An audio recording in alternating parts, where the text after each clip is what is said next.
جمہوریت، اس کو داخل کیا گیا۔ جمہوریت تو ایک آلہ ہے کفر کا، آلہ ہے، اور جمہوریت کے پھر آگے جو ہتھیار ہیں وہ بڑے عجیب و غریب ہیں۔ میں سمجھتا ہوں کہ شاید 98% لوگ، 98% لوگ میری اس بات پہ اعتبار ہی نہ کریں کہ جمہوریت کے جو آلے ہیں وہ ہماری زبانوں پر عام ہیں، ہمارے کردار میں عام ہیں۔ جمہوریت یہ یہود و نصارہ کا ہی ایک ہتھیار ہے۔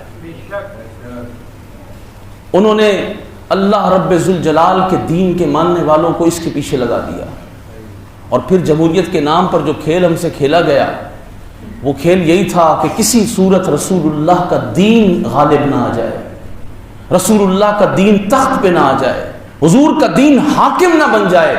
حالانکہ یہ بات قرآن مجید فرقان حکیم نے ہمیں بتا دی ہے کہ اگر رسول اللہ کی حاکمیت کو کوئی تسلیم نہیں کرتا تو وہ مومن نہیں ہے۔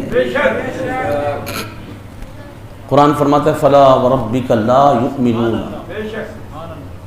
اے محبوب تیرے رب کی قسم۔ کس کی قسم؟ کس کی قسم؟ رب تو وہ سب کا ہے، نہیں، تیرے رب کی قسم، تیرے رب کی قسم۔ یہاں علماء فرماتے ہیں یہ مقام ناز ہے، یہ مقام ناز ہے۔ محبوب رب تو ہم سب کے ہیں، لیکن جو ہماری تخلیق کا شاہکار ہے وہ تم ہی تو ہو۔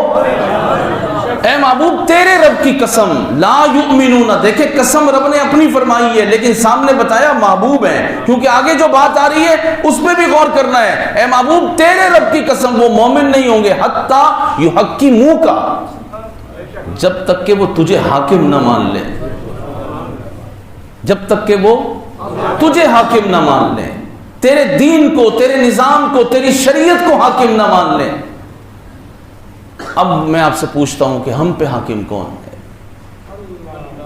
ہم پہ حاکم کون ہے؟ کیا رسول اللہ کی حاکمیت، حضور کی شریعت کی حاکمیت ہم نے اپنے نظام میں تسلیم کی ہے؟ زبانی تو ابھی آپ کہیں گے جی بالکل ہم نے تو قرآن پہ ہمارا ایمان ہے، آمنت باللہ و ملائکتہ و کتبہ، ہمارا تو ایمان ہے جی، لیکن میں پوچھ رہا ہوں کیا وہ حاکمیت ہم نے عملاً تسلیم کی ہوئی ہے؟ ہم نے حاکم رسول اللہ کے دین کو بنایا ہے؟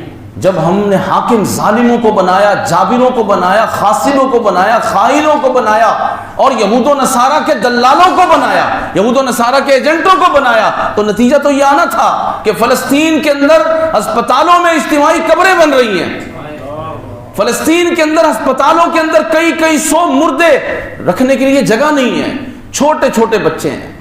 کاش کوئی ایک بچہ کسی آرمی کے جنرل کا ہوتا، کاش کوئی ایک بچہ عاصم منیر کا ہوتا، رائل شریف کا ہوتا، تو پھر بھاؤ پتہ چلتا۔ کاش کوئی ایک بچہ کاکڑ کا ہوتا، کاش کوئی ایک بچہ کسی وزیر کا ہوتا تو پھر ان کو پتہ چلتا۔ لیکن اور ہم تو خالی بس کیا کر سکتے؟ ہم نے اسلام کی حاکمیت کو تسلیم نہیں کیا، ہم نے اس کا ساتھ ہی نہیں دیا۔